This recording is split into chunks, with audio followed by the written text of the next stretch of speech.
అన్నాడించో నా మనసులో గూడు పెట్టుకున్నటువంటి ఒక దాన్ని నాకు అవకాశం మాట్లాడటం కోసం అవకాశం తీసుకుంటున్నాను. మాది చాలా సంపన్న కుటుంబం అండి. నా క్లాస్మేట్ పేరు జాన్ ఫ్రెడరిక్ సుందరరావు. మా అబ్బాయి నాతోనూ నాకనుకో సమానం బాగా చదివాడు కుర్రాడు. ఇద్దరు ఎస్ఎస్సి పాస్ అయిన తర్వాత లైలా కాలేజీలో చేరాము. మా నాన్నగారు అబ్బాయికి ఆర్థిక సహాయం చేశారు. ఆ రూమ్మేట్గా పెట్టారు. అంటే మా నాన్నగారు పర్యవేక్షణ లేదు. నాకు తెలిసి ఇప్పుడు నేను తప్పు చేయలేదు.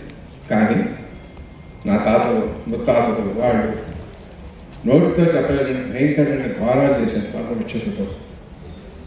నోటితో కూడా అది తలుచుకున్నప్పుడు నా మనసు సిగ్గుతోటి అవమానంతోటి కుంగిపోతూ ఉంటుంది. ఎన్ని తప్పులు చేశారు అవసరంలో పుట్టారు. అంటే ఓన్లీ ఐఐటీస్ నాకు ఉన్నాయి. వాళ్ళు హాస్టల్లో అనిపిస్తున్నాను. ఆ పాపంలో కూడా భాగస్వామి. సో దాని గురించి మీ అందరి ముందు తల వంచి వినయంగా నమస్కరిస్తున్నాను. క్షమించండి, క్షమించండి, క్షమించండి, క్షమించండి, క్షమించండి, క్షమించండి. Thank you.